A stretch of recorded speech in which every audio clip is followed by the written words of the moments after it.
kita bisa kebaktian lagi. Sebelum itu kita saat dulu ya.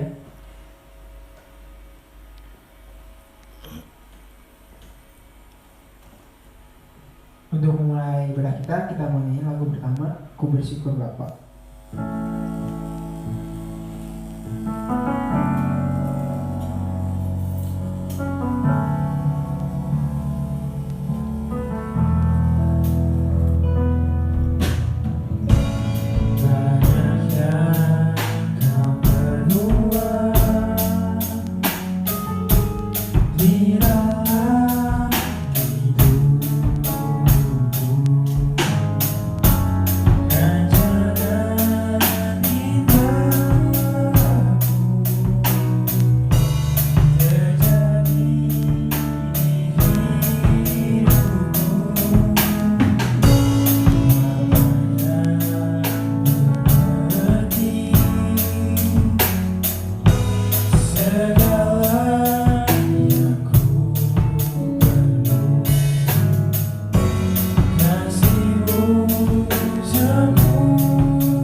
Kita boleh bersyukur di tengah kondisi kita yang seperti ini, Tuhan masih tetap ada di sisi kita, Dia nggak pernah ninggalin kita.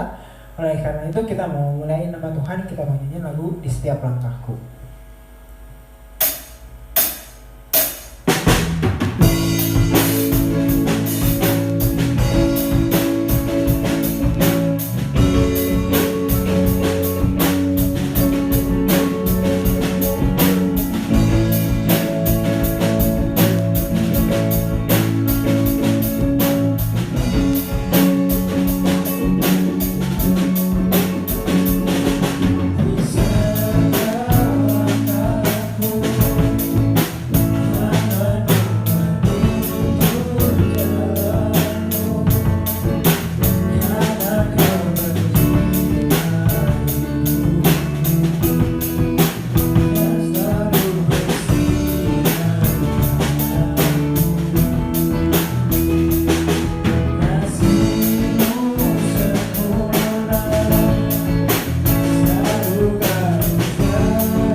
Ya teman-teman, sebelum kita dengar firman Tuhan, kita mau siapin hati kita dulu. Kita nyanyi lagu Kami Perlu Kau Tuhan.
Selamat pagi, adik-adik remaja. Hari ini kita mengadakan ibadah online dan khotbah hari ini direkam dari kamar kerja saya. Jujur kondisi saya rada kurang sehat, jadi ya kita beribadah di dalam keterbatasan, dan tema yang diberikan kita kepada saya pada pagi hari ini adalah tentang heart in worship. Hati di dalam penyembahan. Nah, kita sebelum kita akan membaca firman Tuhan, kita akan berdoa terlebih dahulu. Mari kita berdoa. Bapa, kami mengucap syukur karena dengan segala keterbatasan dan kelemahan kami boleh diberikan satu kesempatan untuk kami beribadah kepada Tuhan meskipun secara online, dan berikan satu kesempatan untuk kami boleh merenungkan firman Tuhan bersama-sama. Sertai hamba-Mu di dalam segala kelemahan tubuhnya, kiranya Tuhan memberikan kekuatan untuk memberitakan firman Tuhan, dan kiranya Roh Kudus yang bekerja di dalam setiap ibadah kami dan dalam hati kami. Terima kasih Bapa, kami serahkan seluruh ibadah kami ke dalam tangan Tuhan. Dalam nama kami Yesus Kristus, kami berdoa, kami bersyukur. Amin. Kita akan buka sama-sama di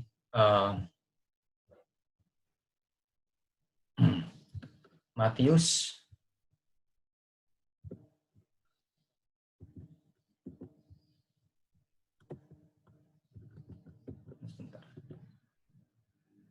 di dalam Matius 15 ayat 1 sampai 9.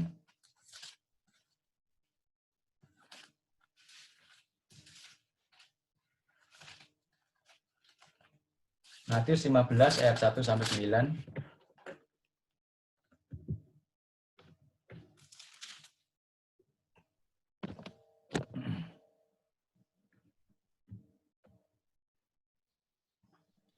Kemudian datanglah beberapa orang Farisi dan ahli Taurat dari Yerusalem kepada Yesus dan berkata, "Mengapa murid-muridmu melanggar adat istiadat nenek moyang kita?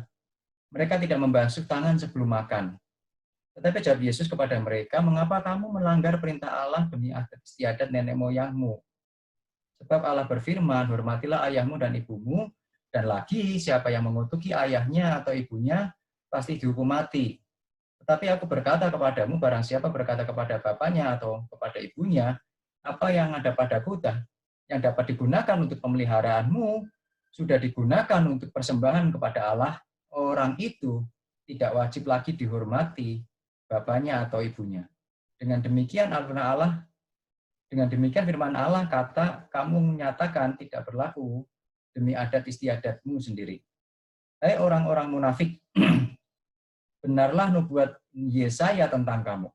Bangsa ini memuliakan aku dengan bibirnya, padahal hatinya jauh daripadaku. Percuma mereka beribadah kepadaku, sedangkan ajaran yang mereka ajarkan ialah ajaran manusia. Kalau kita bicara ibadah, begitu. Setiap agama selalu memiliki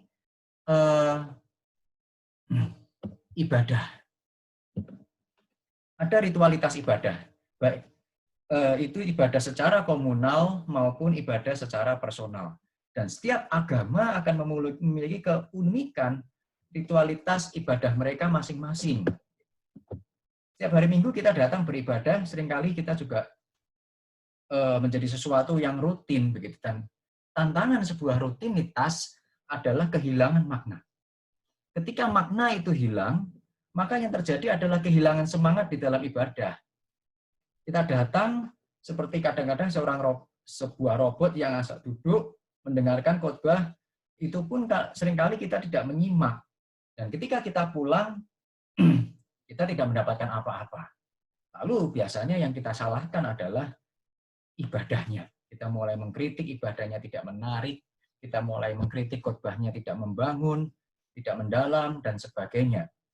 Jadi sebenarnya mungkin bukan khotbahnya yang tidak mendalam atau suasana ibadahnya yang tidak mendukung, tetapi hati kita ketika kita datang beribadah itu, ketika kita menyembah Tuhan, hati kita tidak di sana. Dan seringkali hal semacam ini beda-beda tipis antara kerohanian yang benar di dalam beribadah atau kerohanian yang mungkin tidak sehat dan tidak benar ketika kita menjalani sebuah ibadah. Lalu di dalam dunia kekristenan ada anggapan mengenai praise and worship yang kemudian dipahami sebagai sebuah ibadah. Kalau praise and worship itu didominasi oleh nyanyian-nyanyian rohani, bahkan terkadang tidak ada pemberitaan firman Tuhan sama sekali. Ketika kita menyanyikan lagu rohani yang menggugah, lagu-lagu rohani yang menggugah semangat, maupun lagu rohani yang menggugah emosi, membuat kita merasa terharu, dan sebagainya, terus kita merasa kita sudah merasakan hadirat Allah ketika kita beribadah dan menyembah dengan setengah hati. Tetapi apakah itu ibadah? Apakah itu penyembahan? Di dalam bahasa Yunani ibadah digunakan kata latreuo. Contoh di Lukas 1:74. Yang sebenarnya latreuo itu memiliki makna melayani.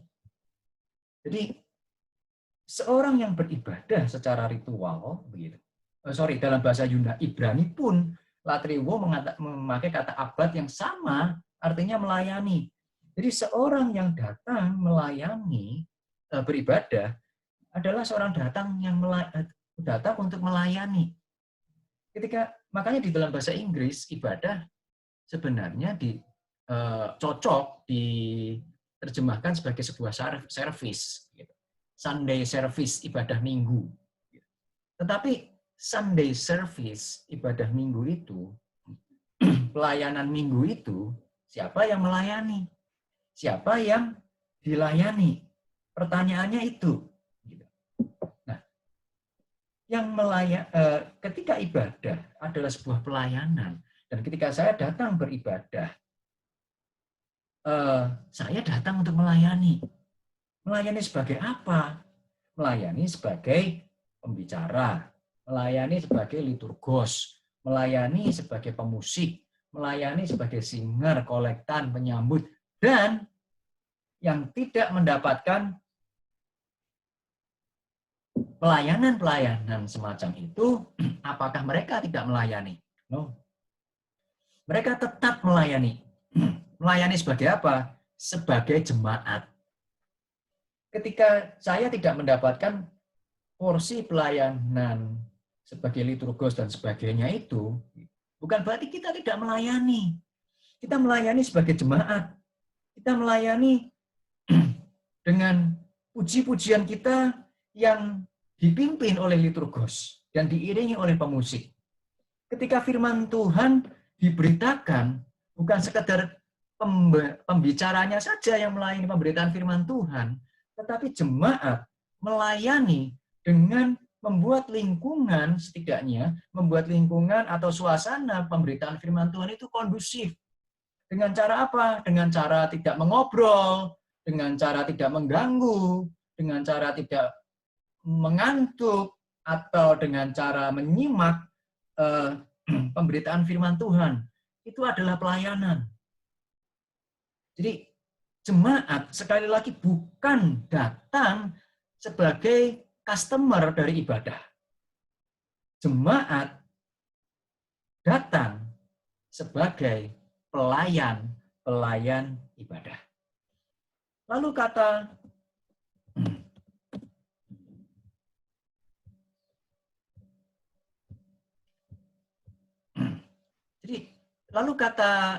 menyembah, kata worship, di dalam Matius yang tadi kita baca memakai kata sebomai, yang bukan latriwo, yang lebih diterjemahkan sebenarnya sebagai worship, bukan ibadah, dan itu penyembahan. Dan kata Ibrani dari kata sebomai adalah syakah, yang arti harafiahnya adalah bersujud hingga menyentuh wajahnya menyentuh tanah. Itu di Bilangan 22 ayat 31. Jadi tindakan ibadah adalah tindakan menyatakan sebuah kehormatan, pengakuan terhadap siapa yang disembah, yaitu Allah kita. Bagaimana kita menghormati, sampai seberapa kita hormat, sama seperti ketika seseorang menyembah raja atau menyembah Tuhan dengan menundukkan badan, bukan sekedar badan, tetapi sampai berlutut sampai wajah itu menyentuh tanah, seperti gambar yang background yang Anda lihat di layar itu. Ketika Abraham melihat ketiga orang tamu yang datang di Kejadian 18 ayat 2, dia berlari, dikatakan di situ Kejadian 18 ayat 2, ketika ia mengangkat mukanya, itu kalimat pertama syakah di dalam PL. Ketika ia mengangkat mukanya, ia melihat 3 orang berdiri di depannya. Sesudah dilihatnya mereka, ia berlari menyongsong mereka. Lalu sujudlah ia sampai ke tanah. Seorang yang terhormat tidak berlari. Tetapi ketika Abraham sampai berlari menyongsong, dia bukannya orang yang tidak terhormat. Tetapi dia mengabaikan egonya, mengabaikan kehormatannya, statusnya, untuk apa? Untuk menyongsong sosok yang jauh lebih terhormat. Orang yang terhormat sampai tunduk, mukanya menyentuh tanah kepada tamunya. Dan itu artinya tamu itu benar-benar terhormat. Siapa yang menyuruh Abraham, memerintahkan Abraham sampai sujud semacam itu? Tidak ada. Itu adalah inisiatif Abraham untuk memberikan penghormatan yang pantas. Karena dia tahu 3 orang ini bukan manusia. 3 orang ini adalah apa ya istilahnya? Epifani. Kristus, Allah yang dalam wujud manusia. Dia melihat sisi ilahi dari tamunya itu. Maka dia lari, dia menyentuh dan memberikan penyembahan yang memang sepantasnya diberikan kepada ketiga tamunya itu. Itulah penyembahan. Jadi penyembahan menuntut kehormatan. Penyembahan menuntut respek kepada siapa? Kepada pihak yang disembah. Jadi ketika kita datang kepada Tuhan di dalam ibadah kita hari Minggu, pertanyaannya adalah, apakah kita respek terhadap apapun suasana ibadah yang Tuhan berikan kepada kita? Apakah kita respek terhadap pemberitaan firman Tuhan yang Tuhan berikan kepada kita? Itu hati yang dituntut kepada Tuhan. Di dalam Matius tadi dikatakan orang-orang, dan di dalam Yesaya yang dikutip oleh Yesus, orang-orang Israel beribadah. Tetapi dia katakan ibadah mereka percuma. Kenapa? Karena hati mereka tidak menaruh hormat kepada Tuhan. Hati mereka tidak kepada Tuhan. Mereka hanya menjalankan sebuah ritualitas. Lalu kata syakah yang lain muncul juga di dalam Kejadian 22 ayat 5. Apa itu? Ketika Abraham pergi menyembah ingin mempersembahkan Ishak. Di dalam Kejadian 22 ayat 5 dikatakan, kata Abraham kepada kedua bujangnya itu, tinggallah kamu di sini dengan keledai ini. Aku beserta anak ini, Ishak maksudnya, akan pergi ke sana ke atas Gunung Moria. Kami akan sembahyang. Sesudah itu kami, Abraham dan Ishak akan kembali kepadamu. Kata sembahyang itu memakai kata syakah.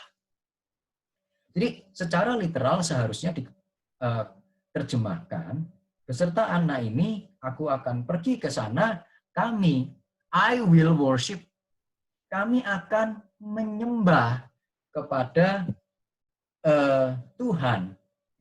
Lalu apa yang dilakukan oleh Abraham ketika dia mengatakan I will worship? Apakah itu sesuatu hanya untuk menutupi bahwa Ishak akan dikorbankan supaya Ishak tidak tahu? Saya katakan enggak. Tetapi itulah semangat Abraham ketika dia ingin ke Gunung Moria mempersembahkan Ishak, adalah sebuah semangat worship. Dia tidak mempersembahkan yang lain, dia tidak mempersembahkan kambing domba, enggak, karena persembahan kambing domba itu baru kemudian setelah Allah menghentikan Abraham untuk mempersembahkan Ishak. Sebelumnya Abraham tidak tahu kejadian itu. Jadi yang dipikirkan adalah bahwa dia akan mempersembahkan Ishak. Di dalam mempersembahkan Ishak itu anaknya itu adalah worship dari Abraham. Jadi apa itu worship?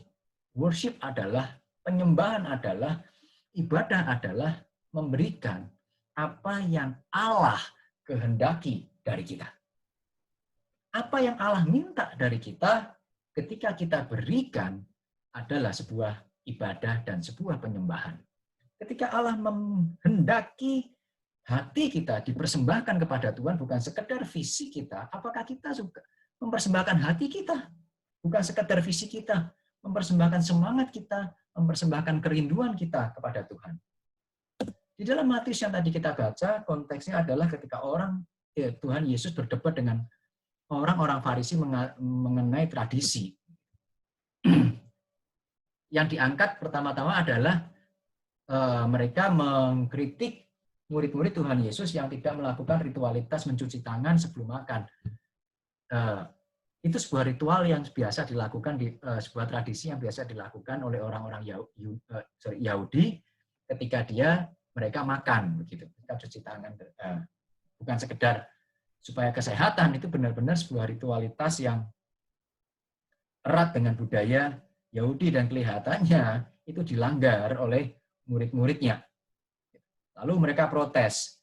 Tetapi ketika protes, Tuhan Yesus menjawab sesuatu yang sedikit berbeda. Dia tidak membahas cuci tangan, dia membahas perdebatan antara tradisi dengan ketaatan terhadap Allah. Dan isu yang dibalik yang Yesus angkat adalah bahwa masalah sikap terhadap orang tua.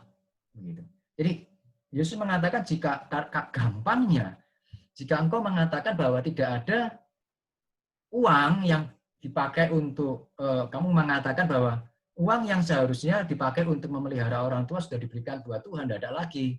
Berarti sudah. Yesus mengatakan enggak, keliru, begitu. Saya tidak mengatakan bahwa kalau kita memberi kepada orang tua, terus kita mengabaikan persembahan, boleh. Bukan itu isunya.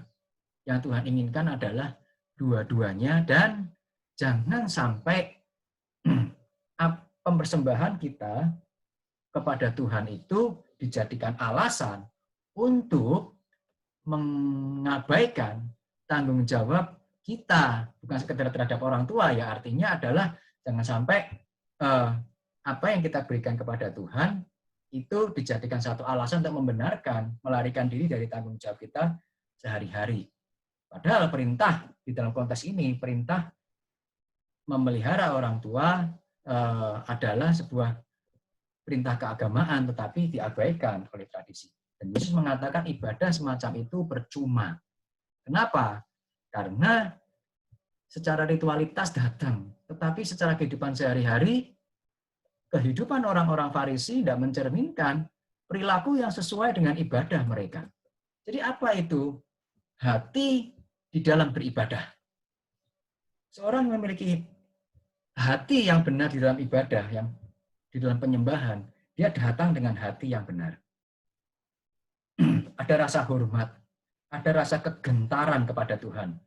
Tidak ada penyembahan yang benar yang dilakukan dengan hati yang seadanya, tanpa kegentaran, tanpa hormat kepada Tuhan.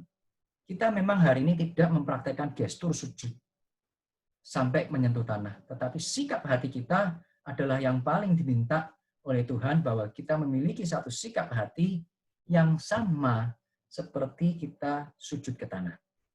Yang menarik adalah dari Abraham ketika dia mendatangi tamunya,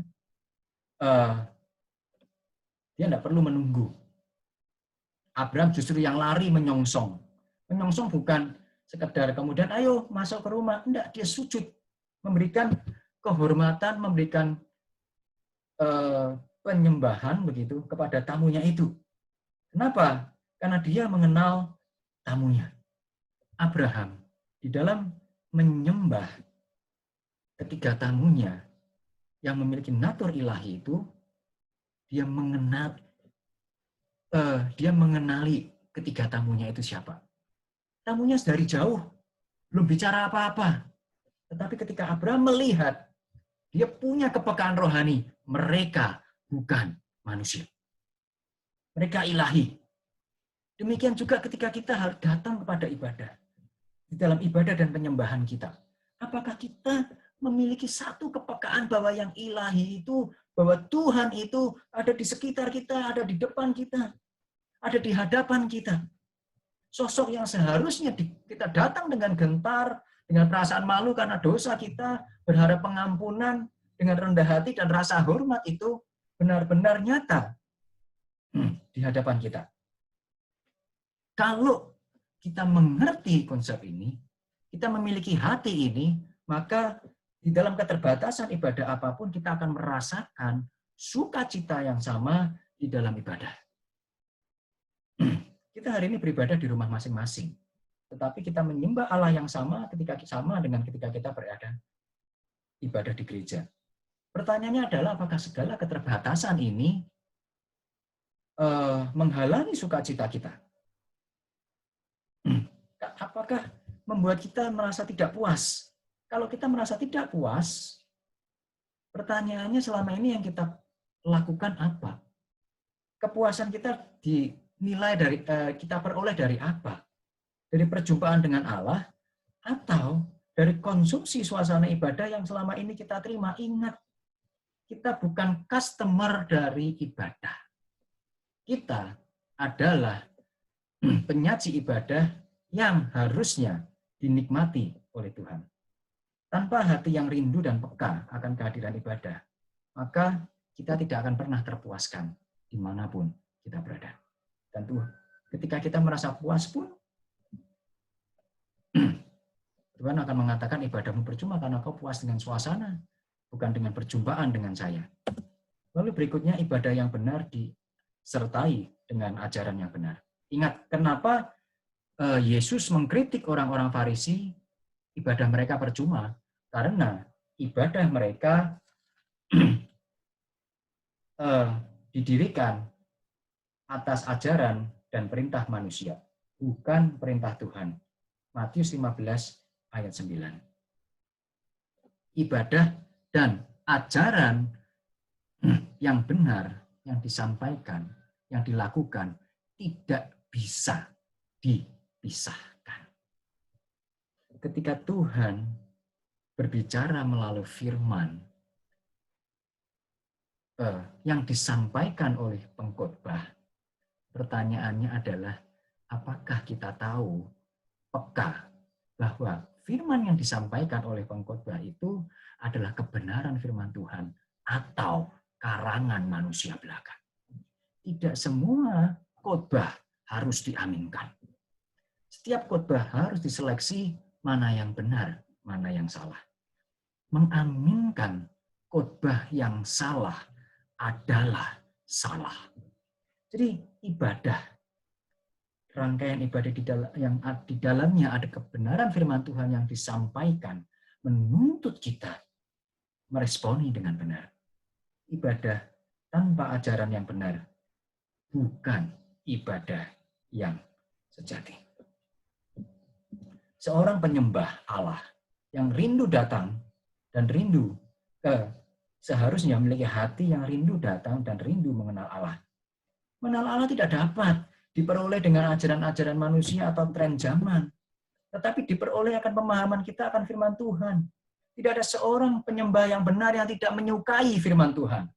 Tidak ada penyembah yang benar yang memiliki hati yang benar yang mengabaikan dan tidak serius mendengarkan firman Tuhan. Penyembah-penyembah yang benar akan serius merenungkan firman Tuhan, kalau perlu mencatat agar dia tidak lupa, dia pulang merenungkan kembali. Kenapa? Karena itu adalah salah satu alat penjumpaan dia dengan Tuhan. Tidak ada penyembah yang benar yang tidak punya satu semangat menyanyi. Tidak ada satu penyembah yang benar tidak punya satu semangat yang bermain musik dengan baik. Konsentrasi di dalam ibadah, semangat kita di dalam ibadah, mendengarkan firman Tuhan adalah bentuk dari manifestasi dari isi hati kita yang sesungguhnya. Dan ibadah yang benar, hati yang benar di dalam ibadah akan membawa dampak pada kehidupan sehari-hari. Apa yang dikritik Tuhan Yesus dari orang Farisi? Bukan liturginya, bukan bagaimana mereka menyanyi, bukan bagaimana mereka merenungkan firman Tuhan. Orang Farisi paling tahu merenungkan firman Tuhan ketika itu diberitakan. Tetapi di dalam kehidupan mereka sehari-hari, mereka berbeda dari apa yang perilaku yang mereka tampakkan di dalam sinagog dan bait Allah. Tuhan Yesus justru mengkritik bagian yang itu. Kalau hatimu benar, engkau beribadah dengan benar. Orang Farisi mungkin sudah beribadah dengan benar secara perilaku di dalam rumah ibadah. Tetapi perilaku mereka tidak benar di luar rumah ibadah. Dan itu yang dikritik oleh Tuhan Yesus. Bahwa ibadah bukan sekedar perilaku yang benar di dalam gereja. Ibadah melibatkan perilaku yang benar di luar gereja, di dalam kehidupan kita sehari-hari. Itu semangat dari Roma 12 ayat 1. Persembahkanlah tubuhmu sebagai persembahan yang hidup, yang kudus dan yang berkenan kepada Allah. Itulah ibadahmu yang sejati. Penyembahan yang benar akan membawa dampak ibadah yang sejati secara luas di dalam kehidupan kita yang tidak hanya dibentengi oleh gedung gereja. Hati yang benar dalam ibadah adalah hati yang menghormati Tuhan, yang memberikan respons yang sepadan, yang layak diberikan kepada Allah. Respon apakah itu? Respon penghormatan di dalam jalannya liturgi ibadah. Kita bukan penikmat, kita kontributor. Tuhan ketika kita menikmati ibadah, itu karena Tuhan berbelas kasihan dan memberikan anugerah kita, nikmat ibadah itu kepada kita. Tetapi kita datang bukan untuk meminta kepada Tuhan, tetapi kita datang untuk memberi kepada Tuhan, untuk melayani kepada Tuhan. Mari kita beri dengan pujian yang baik. Mari kita beri dengan persiapan yang baik. Mari kita beri dengan keseriusan merenungkan firman Tuhan, menjaga kondisi ibadah tetap kondusif, sehingga sesama kita dapat merenungkan firman Tuhan, memuji Tuhan dengan baik. Respon hati yang benar dalam ibadah berikutnya adalah mengejar ajaran yang benar. Dan satu kerinduan bahwa ajaran itu yang kita pegang mengubah kehidupan kita di dalam kehidupan kita sehari-hari. Hari ini saya mendengarkan firman Tuhan. Saya berdoa dalam 1 minggu ke depan kehidupan saya dirubah. Menjadi kehidupan yang semakin kudus dan semakin berkenan kepada Tuhan. Di hari minggunya saya bawa kehidupan kita yang diubahkan itu dipersembahkan kepada Tuhan. Tuhan, ini hasil seminggu pergumulan firman Tuhan. Saya persembahkan hidup yang semakin kudus dan semakin berkenan. Berikan saya firman-Mu lagi, saya akan berubah lagi minggu depan. Saya akan berikan persembahan lagi berupa hidup yang semakin berkenan. Ini hati yang sejati di dalam penyembah yang sejati. Mari menjadi sebagai anak-anak Tuhan, kita bukan sekedar mengejar emosional di dalam ibadah atau mengejar kepuasan emosi di dalam penyembahan kita. Tetapi sebaliknya, di dalam setiap ibadah kita, penyembahan kita, kita mengejar perjumpaan dengan Tuhan. Dan terlebih lagi, kita mengejar perubahan hidup kita sehari-hari. Supaya apa? Supaya itu semakin layak, semakin hari, semakin pantas diberikan oleh Tuhan dan dipersembahkan oleh Tuhan. Hati di dalam ibadah adalah hati yang mengejar Allah. Hati yang mendorong kita untuk memiliki kehidupan yang berkenan di hadapan Tuhan. Mari kita berdoa. Bapa, kami mengucap syukur atas firman Tuhan hari ini. Kami seringkali mengabaikan ibadah kami. Kami datang dengan seadanya, dengan rutinitas kami. Kami tidak serius menyanyi. Kami tidak serius mendengarkan firman Tuhan. Ampuni kami Tuhan. Tapi hari ini kami ingin mengejar yang terutama bukan kepuasan emosi kami, tetapi yang terutama adalah mengejar persekutuan dengan Tuhan dan perubahan hidup oleh firman Tuhan. Terima kasih Bapak, kami serahkan seluruh kehidupan kami, pelayanan kami ke dalam tangan Tuhan. Dalam nama Tuhan Yesus Kristus kami berdoa, kami mengucap syukur.